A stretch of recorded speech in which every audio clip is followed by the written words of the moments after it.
Linguistic and Cultural Immersion with Google Apps and Italki. I'm Janina Klimas, and I've been teaching languages in academic institutions for more than 25 years. And I have a BA in Theater Arts and Foreign Languages and an MA in the teaching of languages. And what I wanted to talk about today was cultural immersion online and these immersive cultural and linguistic experiences in our target languages using Google Apps, and what this would look like for independent learners as well as for language teaching in either academic institutions or private language teaching. So today I wanted to talk about planning and organizing immersive cultural and linguistic experiences in target language using Google Docs, Slides, Forms, YouTube, Me, and Italki. And for teachers, some low and no prep engaging activities that can be used with any group language class or really assigned to students if you teach languages independently. So just a bit of a background on my languages. I'm a native English speaker, born outside of Washington, D.C. I teach Spanish and really wanted a high level of Spanish early on in my career. So I could teach language immersion, and that was a really rewarding experience. It was sort of the first language that I got really was able to develop high level of proficiency. I lived in Korea for 3 years. I taught at Sejong University. I was an English instructor, and I started learning languages on my commute. It started as reading the subway signs to learn Hangul, and my commute has become, a great language learning time. I loved living internationally, and so I went to work for an organization where I still work for now, and I got an assignment in Japan. It was an American environment where I was teaching Spanish, so I was very limited with my exposure to Japanese and continued with practicing in my car when I could and then practicing what I could out in the community. I loved French, studied French early on. I had a French partner for years, so I was able to, easily have really immersive experiences with our life, and as well as did formal study in Paris. And I share these things with you because what I've discovered in going and teaching languages for, a huge part of the year over many years is that the very best activities, the most effective, the most engaging for learners, the experiences that I could create for them came out of the types of things that we do and we share in this community, of how we use the tools out there and that are constantly evolving in this amazing time that we live in to be a language learner. They work the best. And as such, I've continued to study languages. I've spent a very limited amount of time in Italy and was able to hit the B level with really just, a small investment of time. And as I said, I'm pretty committed to learning languages, not so much at this point for the practical reasons that I had talked about earlier with both my professional and my personal life and just surviving in all my years in Asia, but rather as a lifestyle, a habit, and all the great takeaways that I'm able to bring into my work life while improving myself with just half an hour or an hour a day. Before I get into the activities, I just wanted to go over a little bit of the research which I'm sure you're all very familiar with, but I'm pretty practical and I'm pretty pragmatic, and I really like to know what's behind what I'm doing. Is it research based? And that always helps me look a little bit further and think a little bit more about what I'm doing, because there's some really helpful research out there that's been shared. And this, you see, the path to fluency is made from a set of notes that I created when I was doing proficiency rater certification with the Center for Applied Linguistics. So if you see the top says words, the bottom says extended speech, essentially the top bubbles are that A, novice level, the middle is B, sort of sentences, intermediate, actful level, and then you're getting into paragraphs and beyond. That's advanced, superior, and distinguished. And I really like that. I like knowing this because it really helped me sort of think about this as I was learning. What can I do? Can I create with language? Well, then I know that I'm hitting that B level. So while it's not the same as getting a language proficiency rating or perhaps a diploma, it's definitely just helpful to know. I really like the research, or knowing about the research that the Foreign Service Institute does, which, again, surely so many of you are familiar with, that they put different languages into different categories based on how difficult they are for English speakers, and they put sort of times, how long it will take. And so many of the people that go through this institute, they're there for very practical reasons. That's why I really like the research, that they need to hit a certain level to go be able to do their jobs in these embassies and consulars overseas. So they're constantly doing the research to ensure that that's being met. And I think for the rest of the world who are not going through the Foreign Service Institute, I think the really great takeaways are that kind of knowing, being realistic as we approach our studies. And so I like to refer back to that research a lot as I think about activities for myself as a learner and the experiences and activities that I create for my students. I also really like to revisit Krashen's theories and his hypotheses, because I always think that if you know something really well, you can explain it really concisely, and I think he's exactly done that. There's lots of great and interesting research out there, but I kind of always go back to this one anytime I think about activities and experiences: acquisition and learning, the monitor, natural order, input, and effective filter. So how an activity, what that looks like, and balance with our different proficiency levels, etc. So acquisition and learning. Acquisition, of course, is how we naturally sort of absorb, pick up languages, as we did our native language. Learning, it's those sort of deliberate things that we do. We all, of course, go through this, whether it's our native language or another language that we're looking to learn, sort of reading and listening and understanding what people are saying to us. That's all that natural acquisition. And then the learning verbs, memorizing vocabulary. And I think that it's really important that these two things working together, understanding them and not using one over the other necessarily, is the key to really fast progress. And of course, monitor, how do we monitor ourselves?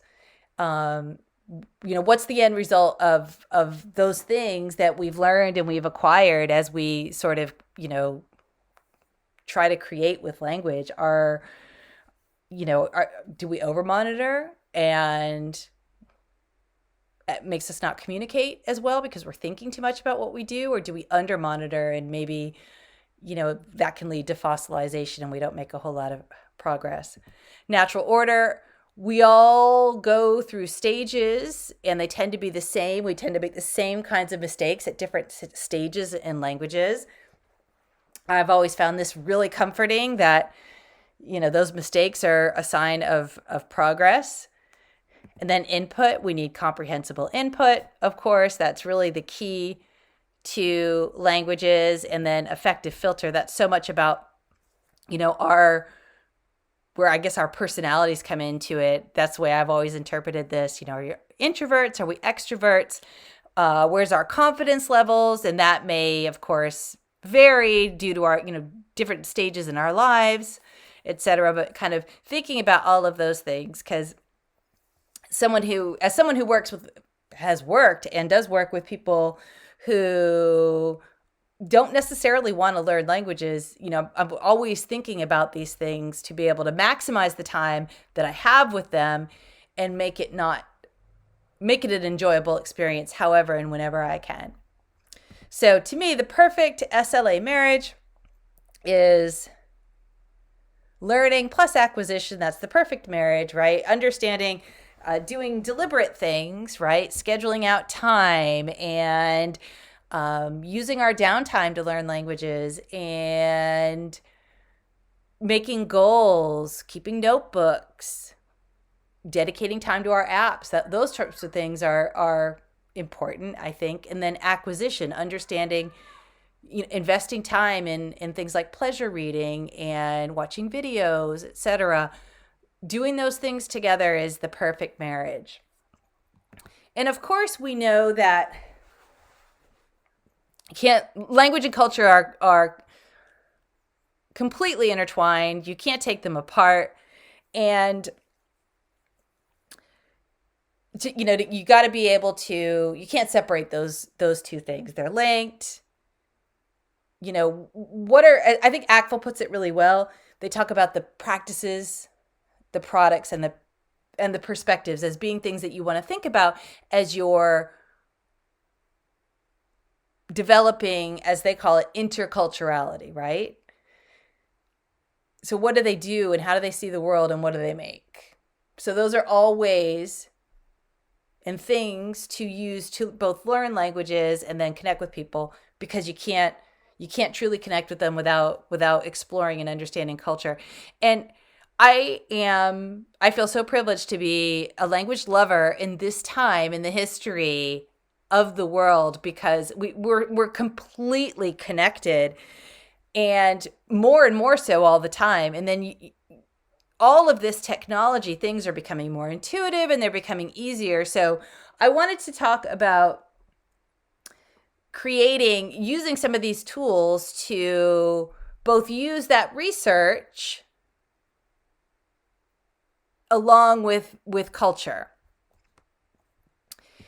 And I wanted to just talk a little bit. The first tool is Google Docs. And the more I use this, the more I like it. And we're just going to talk about a few activities with Google Docs, task journals, and vocab notebooks, fluency journals, and collaborative projects. Okay, so task journals, I have an example here. So a task is, of course, something you can do with a language. And I want to start by talking a little bit about the LDS Church, the Church for Latter-day Saints. They have, this unbelievably effective language program, which, surely so many of us are familiar with if you haven't gone through it yourself.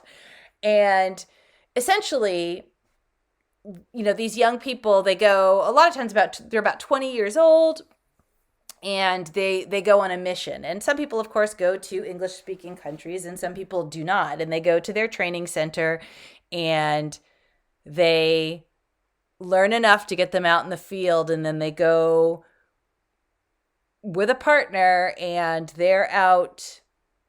The whole goal of the task is to persuade people and to join their religion by teaching them about the Book of Mormon.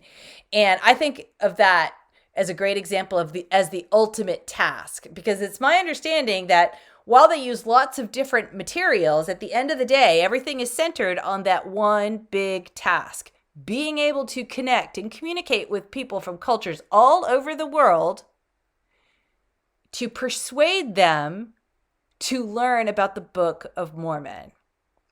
Persuade them to join their religion, or at least to be open to it. So that's the ultimate task. But for an everyday learner, tasks can be as simple as greeting somebody, or in this case, it's a lot more complicated. This is a notebook of a journal, really, of returning a stained shirt to a resistant store manager. So basically, writing out all the different language that you might need to be able to do this and practicing it. And they're great for independent learners. For obvious reasons, you can, think about, okay, what do I need to do X? And you write it all out. And for in a group setting, this makes great material to make a dramatization or a simulation or a role play, where actually somebody is the store manager and somebody goes to try to return the shirt. And they're really, really quite fun, these the role plays, and students tend to really love it. It gets them, they laugh at first, they get nervous, they think, "Ooh, I have to memorize this." Maybe they would have to memorize it, maybe they wouldn't. I guess it depends on, the level of difficulty, but they turn out to be really fun, and they're great ways to get people comfortable speaking languages. Vocab notebook. So I'm all about chunks, and if you see, this is all about travel is the theme here, which I think for absolute beginners is the best place to start, because everything in a phrase book is completely geared towards survival, right? So they're all going to be things to get you communicating. So a vocab notebook, keeping everything you need to do something. Really, what do I need to be polite to somebody in a store? What language do I need to go to the hospital, for example? And again, this community, I know everyone's really passionate, and surely you do a lot of these things, but I think that, we are so lucky to be able to, it's a whole other level nowadays. But even taking then these tasks, so writing out these things and then journaling in Google Docs. And I've gotten to really enjoy that because it's got translators built in. So, you can easily look up a word. And, I certainly don't recommend the overuse of Google Translate for obvious reasons that, it still makes a lot of errors, but to its credit, it's constantly improving because they ask for suggestions, and they also get their corpus from documents that have been translated by humans. So there's a great way to, on your own, sort of build your vocabulary. And then, I really like Fluency journaling. So sort of pick a task, maybe talk about my family, for example, and write about them. And if I'm kind of trying to test myself for vocabulary, then I would just take a piece of notebook paper and write it out, and I wouldn't look up any words, and I would wait till the timer went off. But I've discovered that, this is doing it in Google Docs is a really fun way, and the words are right there if I need them. So using Google Docs, I want to talk a little bit about linguistic and cultural immersion with Italki. So I know there's lots of great platforms out there that are probably similar to Italki, and I apologize if I'm not talking about you, and you're doing great things. I just don't know about you, but I've used Italki for years and I really love it. And I love the way that Italki gives you an opportunity to have that perfect experience of marrying learning and acquisition. So you can take, set aside some time, regular time with your tutor. You can take those things that you wanted to learn how to talk about in your notebooks, and then you can kind of put that to life and have a conversation with somebody. And you're going to get so much input, of course, from the things that they say back to you, that's where I think the magic really starts. So I think it's really about not just the help that they're going to give you, the help and the support, but it's all the input that you're going to get from these sympathetic listeners. It's fantastic. And I think that is the key. That's speeding up that path to fluency, right? You're just going to get in there and learn how to understand people who speak with different accents and different dialects. And it's an opportunity for true immersion using the knowledge and language of a native speaker. And you can build skills without necessarily going abroad. And again, I know I'm preaching to people who absolutely love this, but I wanted to share a take on what this would look like in language classroom here.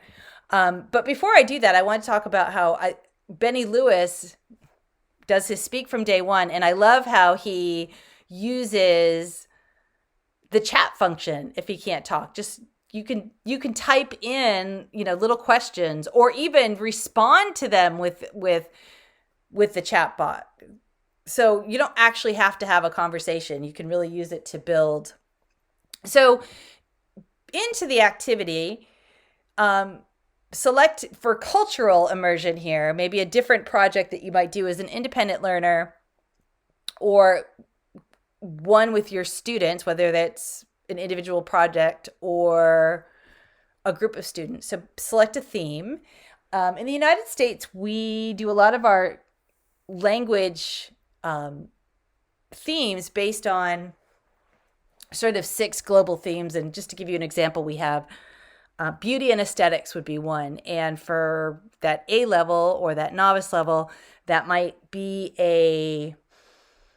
just being able to name colors. And at a sort of B2 level, that might be talking about architecture. But, think about your themes and your tasks. What do you want to learn how to do? So to talk about yourself, or maybe to talk about the nature and environment, education, comparing education systems, travel, health, which again, these themes can be really simple for beginners and they can get very advanced. How people spend leisure time. So, of course, in Italki, you're going to choose your app, right? Are you going to connect on Skype, FaceTime?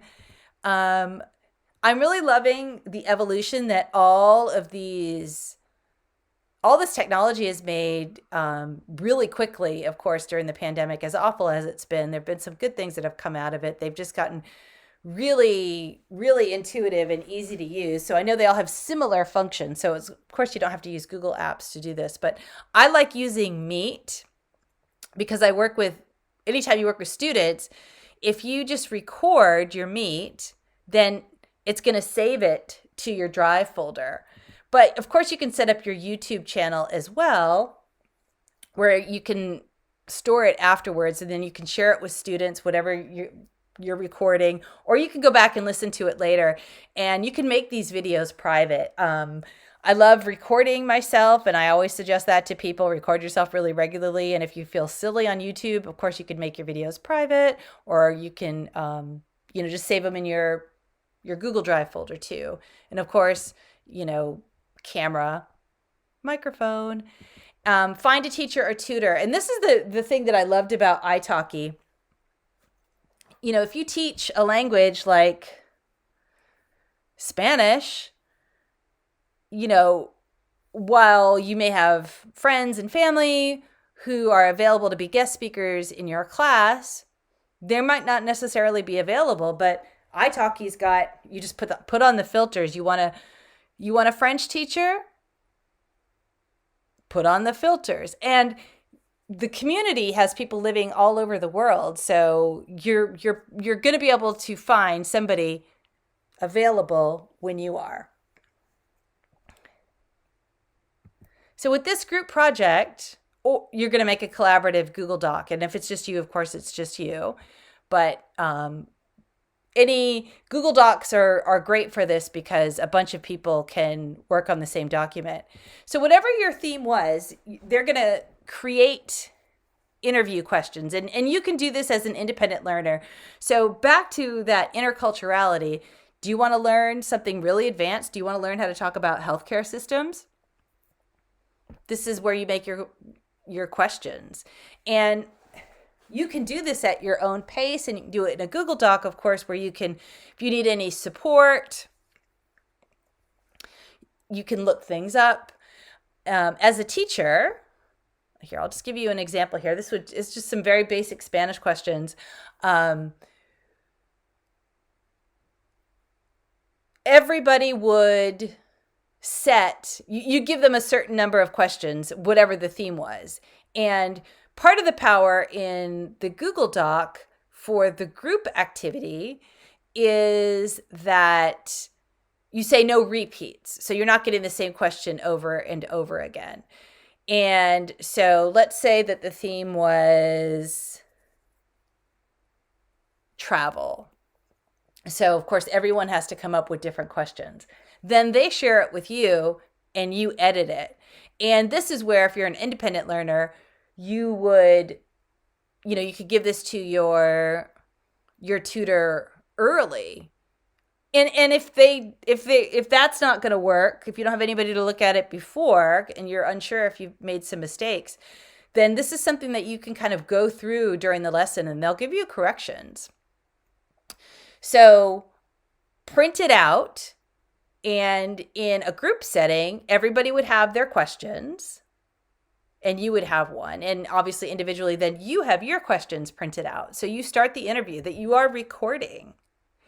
And everyone's going to note answers. So one person will ask their questions and everyone else is noting the answers, etc. So not one person is talking the whole time. And as the teacher, you're going to facilitate that. And as a learner, the document's going to help facilitate learning things at the next level, learning things that are more complicated than you're ready to talk about yet, by using that learning, that deliberate figuring out the questions, writing them out, and then talking with the tutor. That's going to be your acquisition. In a group setting, and you can do this really early on, even sort of a month into language studies in a school setting. Of course, you can do this on like your day one if you're an independent learner. The students will miss some of them, but then they talk and they collaborate after. And then that recording that you've made, that's going to serve as a documentation of your progress. And you can then listen to it again and acquire even more language. So basically, your Italki tutors are amazing. They're awesome. They're all into comprehension. But if you want to kind of push that a little bit further, push your learning a little bit further, you can learn how to talk about anything that you want to learn how to talk about with this project, any aspect of culture. And the more complicated it is, the longer their answers are going to be, but then you make the recording and you get to listen to it after. So basically, it's completely tailored. It can be a project for an independent learner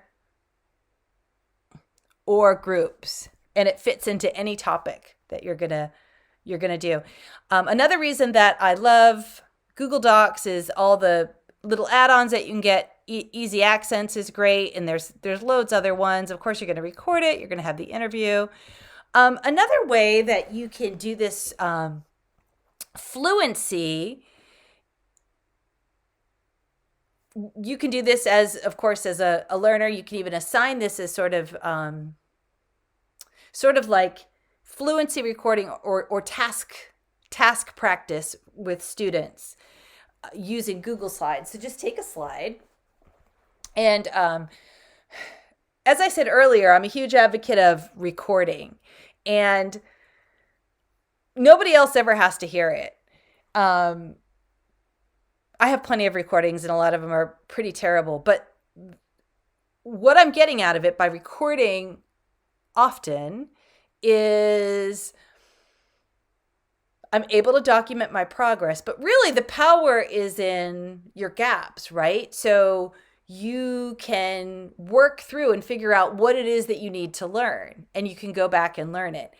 And you can get through your shyness. So a beginner, I would always tell a beginner, if you're in that A level, give yourself some support. So you can take just a Google slide, and you can even bullet point out things that you want to talk about. Or you can even bullet point out, for example, my name, what the date is. For beginners, you could do that, or you could even copy and paste some of the things that you want to be able to say, or some of the things that you want to be able to practice. If you're an absolute beginner, you can have some support here, and you get to look at it. And use an app. One of the ones that I really like is called Fishbowl, fish, and then BOLE. And it lets you record Google Slides. And I know that there's surely there's loads of other apps out there. I mentioned that one because it's been good, and I have experience using it. So you would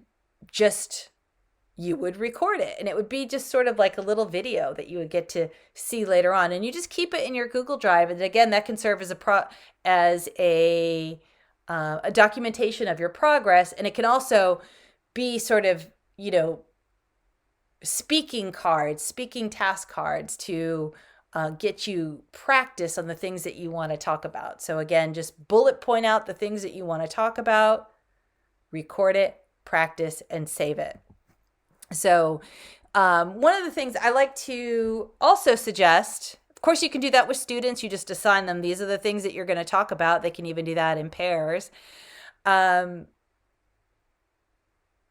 Doing a lot of these with other visuals. So I'm going to talk about Benny again. He used to do these tours of my house, and I adapted it to some learners, and they turned out really great. So of course they can go around, take their phone, take some kind of video, and give a tour of their house. But most likely, a lot of us are terrified in the A level to do something like that. That would be just a nightmare. Well, what you can do with Google Slides is actually, just get images from Google or pictures of your own house just for that practice, because that's really what it is. Just, open up a slide presentation, put photos in there, and talk about it. So you're getting that speaking practice. But of course, that works for anything. You can put pictures of people that you want to learn how to talk about. You can put really anything you want in those slides can be, a visual prompt. And the recordings that you're doing will serve as sort of your documentation of your diary. The next Google app I want to talk about is YouTube. So YouTube, I'm more and more and more impressed all the time. Again, you can make your own channel and have your videos set to private, where you're the only one seeing them. So your recordings are just yours. But you can also make your own playlists for language immersion. And language immersion, of course, is where we teach content. We teach language through content, essentially. And, at the primary school level, that might look like learning math in French, or learning science in German, or having half of your school day in a language other than your native language. But we live in a world where you get to do this now, and I think YouTube is one of the very best things out there for this. So learning how to do something else in another language and just saving your playlists so you can watch it over and over again. Maybe learning how to cook in French, or dance, music. I love advertisements. These are great for students as well. This is the kind of stuff that they can do. They love to put music on in the background.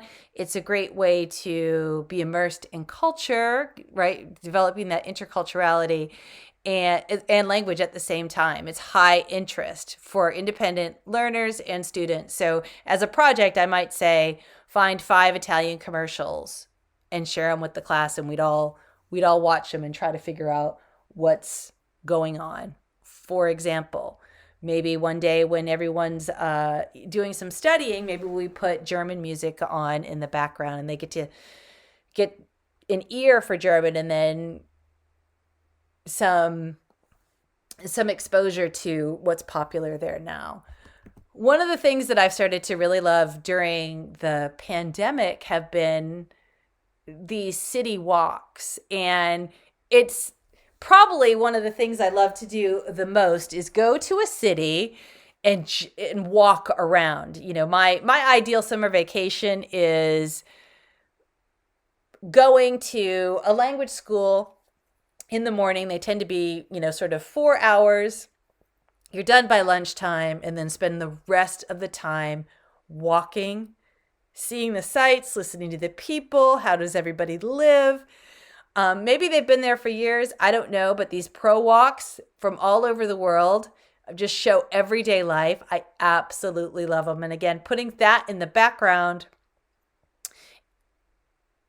while everybody's learning, or just getting to see places that maybe we're not visiting right now that we get to visit our someday.